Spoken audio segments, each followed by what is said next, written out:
Bonjour, bonjour, chers abonnés, bonjour, chers amis, j'espère que vous allez bien. Alors aujourd'hui, je vous propose quelque chose d'un peu différent. J'ai enregistré la canalisation que j'ai faite sur la France pour essayer de comprendre un petit peu comment on en est arrivé là où on en est aujourd'hui et puis où va la France, que va-t-elle devenir, qu'allons-nous devenir. Et donc, j'ai enregistré cette canalisation pour vous. Donc je vous propose de l'écouter maintenant et puis je vous retrouve tout à l'heure. Bonne écoute.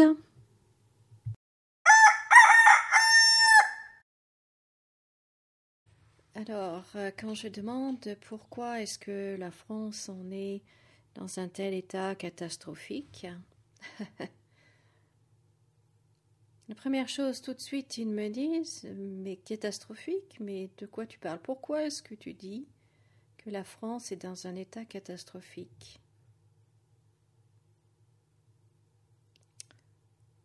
Et que c'est en fait une projection que je fais. Et c'est une analyse par rapport à mes propres critères.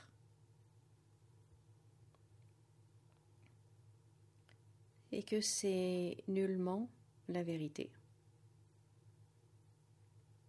Ok. Alors ils me disent que la France est en fait dans son cycle de changement et ils me montrent la roue du changement. Ils me disent, tu connais la roue du changement? Alors oui, en effet, je connais la roue du changement, je connais les 4 étapes, les 4 phases de la roue du changement. Et donc là, en fait, on est dans la phase descendante. Donc oui, c'est la phase la moins agréable, la moins confortable, on va dire. Parce que c'est la phase où l'on voit tout ce qui ne va pas. Tout ce qui marchait avant, tout ce qui était efficace avant, tout ce qui fonctionnait bien, tout ce qui donnait de bons résultats. On voit que maintenant c'est passé et on voit que ce n'est plus le cas maintenant. Et donc on est dans cette phase-là où on voit en fait tous les travers, on voit tout ce qui ne marche plus. Et donc, quelle orientation allons-nous prendre? Est-ce qu'on va corriger? Donc voir ce qui ne marche plus, corriger pour repartir dans la première phase d'ascension où c'est très dynamique, c'est là qu'il y a plein de choses qui se construisent, il y a plein de choses qui fonctionnent, l'énergie est très très dynamique.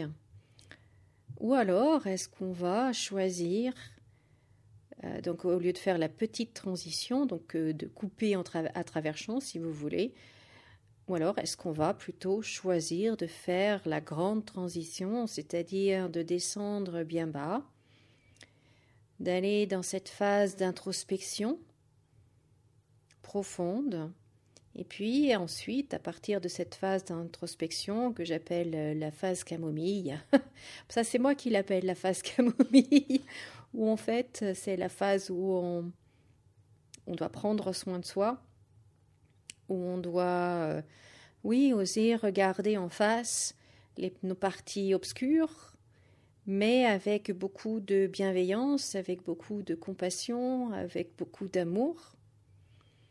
Et puis une fois qu'on a fait ce travail-là intérieur, l'énergie, on passe à la dernière phase et là l'énergie recommence à remonter. Donc c'est comme le printemps, si vous voulez, la sève commence à monter et l'énergie commence à monter et là on commence à avoir à nouveau des idées, on commence à nouveau à être plein, très enthousiasme, dynamique, enfin on sent que voilà l'énergie revient. Donc voilà, et là, mais pour l'instant, on est dans cette phase, la deuxième phase descendante. Alors là, je leur demande, à votre avis, quelle phase allons-nous choisir? Est-ce qu'on va prendre la petite transition ou la grande transition? Et alors, c'est marrant parce que même s'ils me disent que c'est pas à eux de dire et encore moins de décider, mais ce qu'ils peuvent constater par rapport aux énergies présentes, c'est que non, on ne va pas faire la petite transition. On ne va pas faire la petite transition, on va continuer de descendre. Et on va faire la grande transition, c'est-à-dire qu'on va passer par cette phase de grande introspection, où là, vraiment, il me montre que ça va être tellement évident de voir tout ce qui ne marche plus, le système, les systèmes qui ne fonctionnent plus, qui ne peuvent plus fonctionner d'ailleurs. Ça sera une telle évidence et notre travail en tant que Français, habitants de ce pays, eh bien, nous allons devoir faire un travail de deuil de la France que l'on a connue, eh bien, est terminée, que maintenant ça ne marche plus. Un deuil aussi de certaines... alors moi je dis privilèges, je ne trouve pas d'autres mots. Que certains privilèges on va devoir accepter en fait de perdre certains privilèges. Mais donc ça c'est mon interprétation à moi. Pour eux en fait ils me disent que c'est un changement. Ça sera pour quelque chose de bénéfique. Donc c'est d'accepter de lâcher quelque chose maintenant pour pouvoir construire quelque chose de meilleur après. Sauf que comme on n'est pas encore dans le après, et comme on n'a pas encore cette vision de l'après qui est bien meilleure, eh bien on aura cette sensation, cette impression de perte de privilèges, de perte d'avantages, de perte en fait. Et là, on va devoir faire ce gros travail sur nous d'acceptation, de deuil et de foi absolue que après ça sera mieux. Parce que de toute façon, après ce sera mieux. Mais il y a ce passage-là qui va être assez compliqué de ce qui me montre parce que au niveau collectif, eh bien, il va falloir en fait accepter et c'est ce qui va être compliqué. C'est ce qui va être compliqué. Parce que ce changement, ils me disent qu'on l'a tous vécu de nombreuses fois au niveau personnel, où on n'était pas bien et puis après on va bien, où tout d'un coup il y a tout qui se casse la figure, où il y a tout qui tombe en panne et puis après ça va bien. Vous voyez, c'est comme tout est cyclique dans l'univers. Bon. Mais là, donc autant au niveau individuel, ça nous brasse déjà pas mal, ça nous challenge déjà pas mal. Mais là, il nous montre que c'est au niveau collectif. Donc du coup, l'intensité des événements, l'intensité de l'énergie est beaucoup plus grande, beaucoup plus grosse, plus grande, parce que justement, il y a tout le collectif. Donc, quand il y a des millions de personnes qui sont concernées, ben forcément, c'est plus lourd. Vous voyez, la locomotive, elle va devoir... va falloir mettre plus de charbon pour la faire avancer. Vous voyez ce que je veux dire? Vous voyez l'image? Ça va être plus difficile à relancer la machine, mais ils me disent que ça va être beau, beaucoup mieux, bien meilleur après.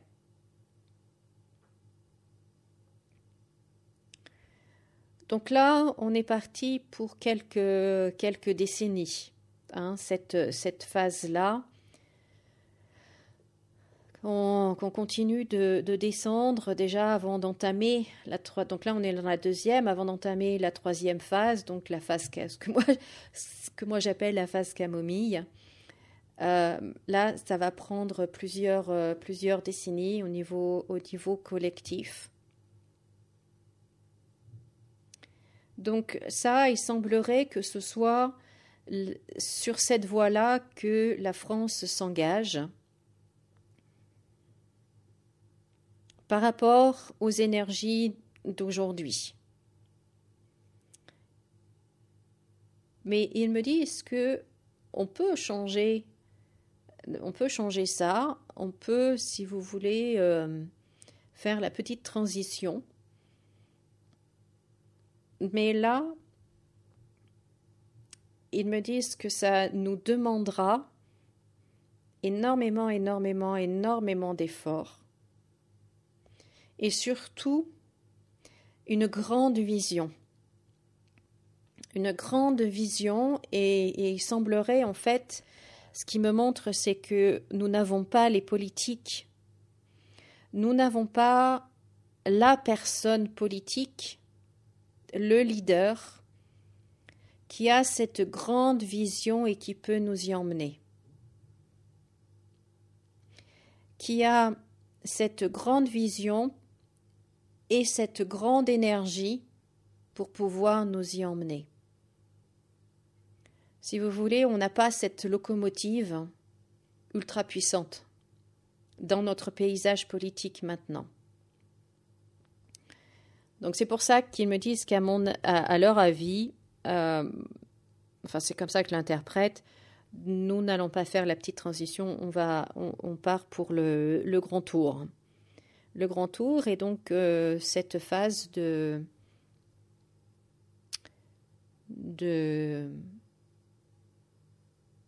d'intériorisation, d'intériorité, de profondeur. Et alors ils me disent également que ce changement, de faire cette grande transition, donc vraiment la grande boucle, le grand cercle total, c'est quelque chose de très bénéfique. C'est quelque chose de très bénéfique puisque après, et on est tous obligés de passer par là à un moment ou à un autre, on ne peut pas faire que des petites transitions, parce qu'il y a un moment où on doit aller en profondeur pour aller chercher le meilleur de nous-mêmes et le faire émerger. Et donc là, c'est pareil pour la France. Elle va devoir vraiment regarder en face ce qui ne va plus chez elle,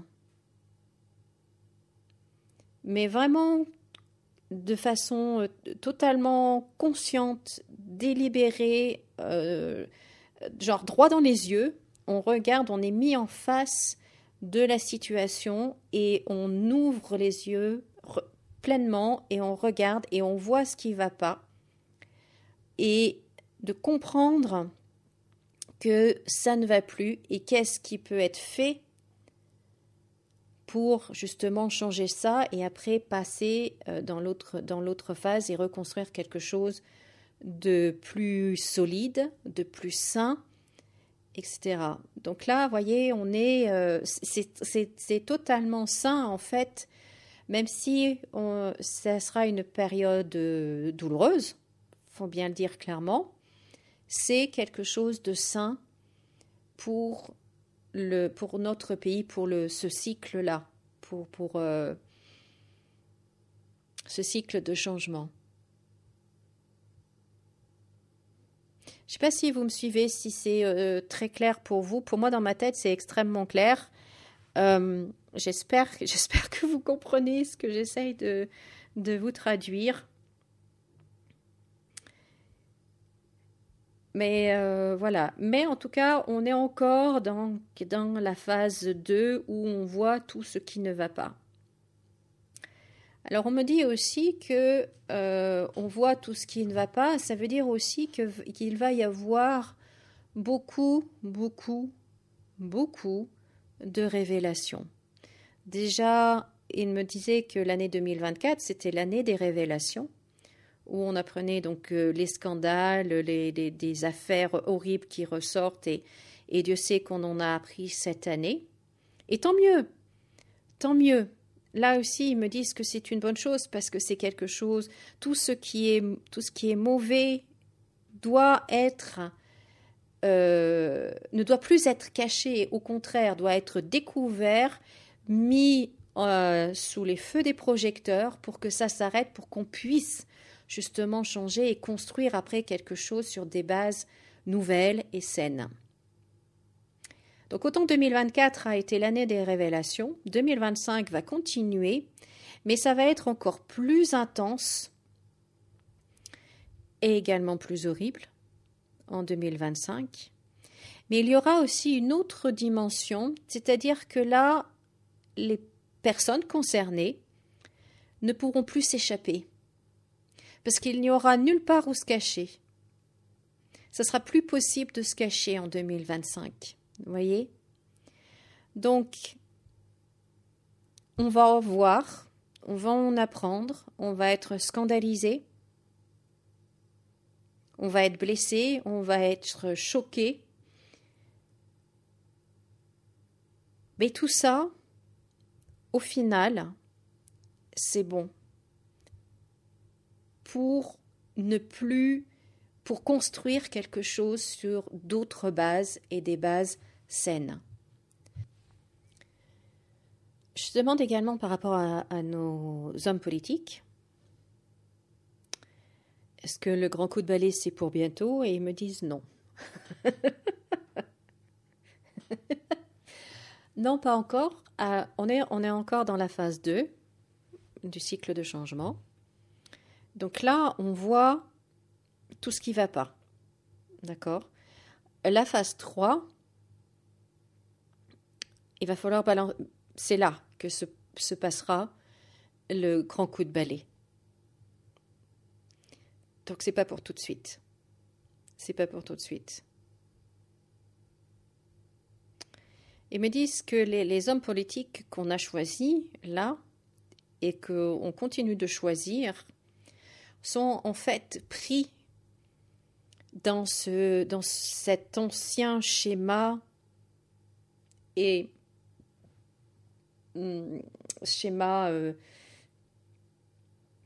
malsain. Voilà, c'est ça le mot que je cherchais. Malsain. Même si les personnalités sont jeunes. Même si les personnes sont jeunes,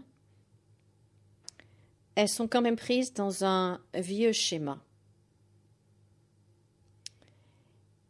Et donc très malsain, dans cette spirale-là, ce truc malsain. Donc, et en fait, ça va nous paraître de plus en plus évident et c'est ce qui va permettre de faire sortir en fait tout ce qui est toutes les affaires, que ce soit corruption, que ce soit des trafics divers et variés, etc., etc., etc. En fait, ces gens-là sont mis là pour justement révéler ces affaires-là, ces scandales-là. Vous voyez? Donc, ils me disent, alors là, ça, honnêtement, franchement, je fais une petite parenthèse, là c'est moi qui parle, ça me coûte de vous dire ça, mais ces gens-là ont une utilité. Voilà ce qu'ils me disent. Donc je vous le transmets, hein. Je ne travestis pas la vérité, en tout cas le message qu'ils me transmettent. Ces gens-là ont une utilité. Alors rassurez-vous, là je suis en train de penser la même chose que vous. Je ne vais pas le dire à voix haute, mais je suis persuadée que vous et moi, on est en train de penser la même chose. Mais bon, c'est comme ça. C'est bon, c'est comme ça. Alors, je pose une autre question. Je leur demande, est-ce que notre culture française va disparaître? Moi, c'est quelque chose qui me touche particulièrement, donc je leur demande. Ah, alors ils me disent oui. Alors, ils me disent oui, jusqu'à ce que arrivera un moment où on se dira, on redécouvrira en fait, on réalisera ce qu'on en a perdu et on redécouvrira à nouveau tout ce qu'on avait. Et donc la culture française reviendra et aura son importance et une place importante. Mais pour l'instant, on est là aussi, on est dans cette phase descendante et on va... c'est comme si, en fait, on allait perdre notre identité. Et c'est quand on l'aura perdue qu'on se rendra compte qu'on l'a perdue et qu'il y aura un sursaut, un réveil. C'est comme quand on est malade. Quand tout va bien, on ne se rend pas compte à quel point la santé, c'est important. Et il suffit de tomber malade pour qu'on s'entende dire « Ah oui, la santé, il y a rien, c'est ce qui est le plus important. Il n'y a rien de plus important que d'être en bonne santé. » Sauf que généralement, on dit ça quand on est malade. Vous voyez ? Et après, on fait qu'est-ce qu'il faut pour retrouver la santé. Et bien malheureusement, j'ai l'impression qu'en fait, c'est ce qui va se passer avec notre culture. Au niveau vraiment collectif, général. Alors, ils disent que, en fait, certaines personnes, par-ci, par-là, ne vont pas emprunter cette voie-là et qu'elles vont au contraire cultiver notre culture française. Et du coup, ces personnes-là, eh bien, elles seront la lumière quand le collectif se réveillera, ces personnes-là seront la lumière, l'ampoule allumée qui permet de reconnecter et de redécouvrir notre culture française.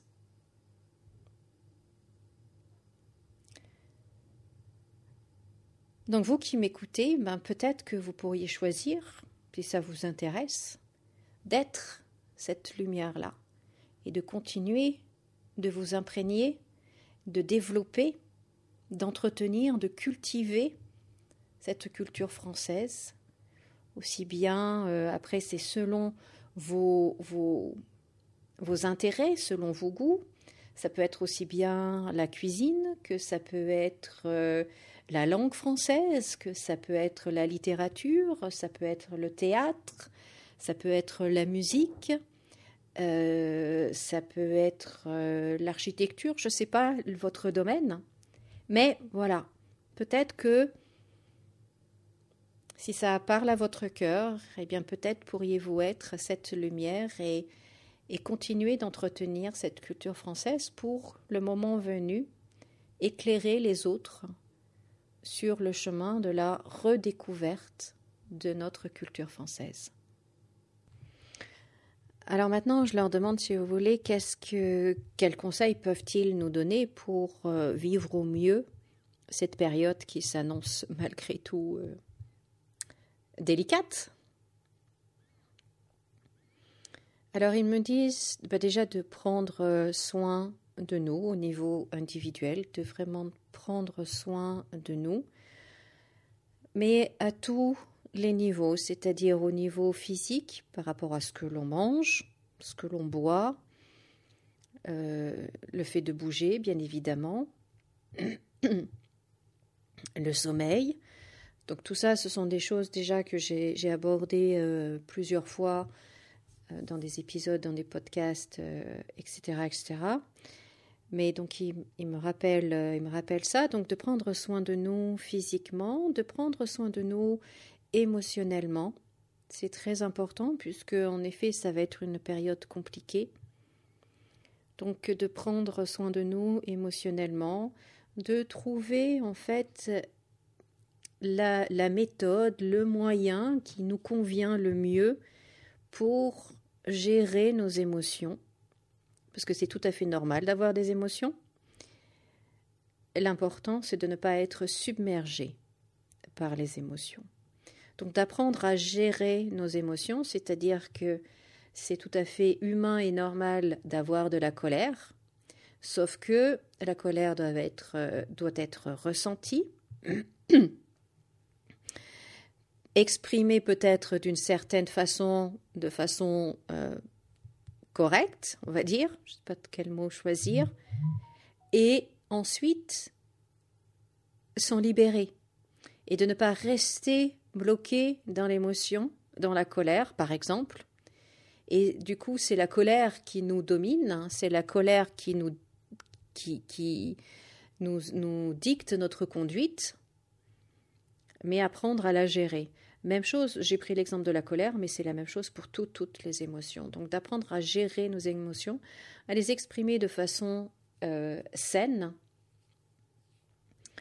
Et donc voilà, au niveau émotionnel. Au niveau spirituel également, la partie... oui, au niveau spirituel, c'est vraiment important. Et c'est aussi une des grandes choses qui nous manque en France, c'est cette connexion avec le tout. Cette connexion, c'est la foi, en fait. Et donc de nous reconnecter à ça, de cultiver, de développer notre foi. Et puis de se nourrir, justement, de connaissances, de savoir, de se nourrir en écoutant peut-être de la grande musique, en lisant, en nous intéressant à des savoirs anciens. Enfin voilà, tout ça pour nous nourrir en fait, hein, pour nourrir notre âme. Et en plus de ça, donc là c'est une petite parenthèse qu'ils font, ils me disent plus vous êtes cultivé, plus vous savez, moins vous pouvez être manipulé. Donc je ferme la parenthèse.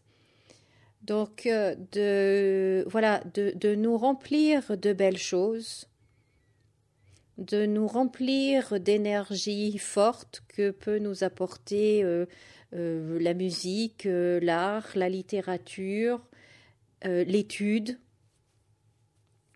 Et pour maintenir, en fait, sans parler de nous élever, au niveau énergétique, au niveau vibratoire, mais déjà de nous maintenir au niveau où nous sommes maintenant, puisque, eh bien, on va descendre, quoi, hein, on va descendre.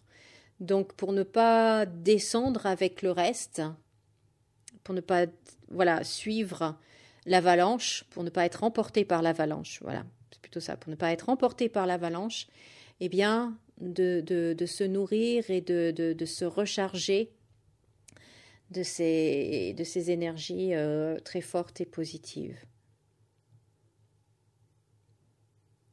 Mais la nation, ils me disent qu'une nation est faite d'individus, et donc de ne pas oublier de se souvenir que chacun d'entre nous a un pouvoir, et donc de faire en sorte que l'on maintient notre énergie, notre bien-être, eh bien, ça a un impact. Qu'on le croit ou non, qu'on le voit ou non, cela a un impact aussi sur le collectif. Une nation n'est faite que d'une multitude d'individus.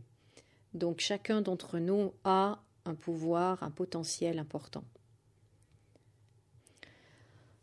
Voilà, donc je vais fermer les annales akashiques. Alors, je reviens tout de suite. Oh. Bon, voilà, chers amis, alors, comment est-ce que vous avez trouvé cette canalisation? Alors, moi, j'avoue que j'ai adoré. J'ai adoré quand même, malgré tout, j'ai adoré cette énergie, malgré les images qu'il me montrait de ces deux phases-là, celle où on est maintenant et la suivante, qui seront un petit peu compliquées, un peu sombres. mais il donne toujours en fait des conseils, des choses que nous pouvons appliquer pour justement, comme il disait justement, ne pas être emporté par l'avalanche. Et ça, c'est très important, c'est très important. Ce qui était vraiment intéressant aussi, c'était de voir à quel point la France après, à quel point ce passage-là va être bénéfique pour la France.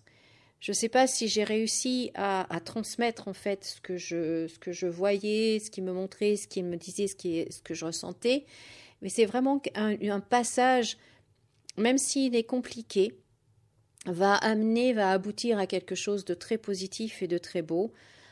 Donc, gardons la foi, prenons soin de nous, suivons leurs conseils. Hein. Je conseille toujours de suivre leurs conseils parce que c'est toujours juste.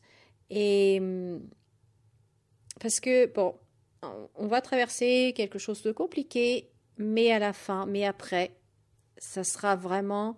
On va reconstruire une France, une belle France, en fait. La France, dans ce qu'est même plus belle que ce qu'elle a été quand elle était très belle.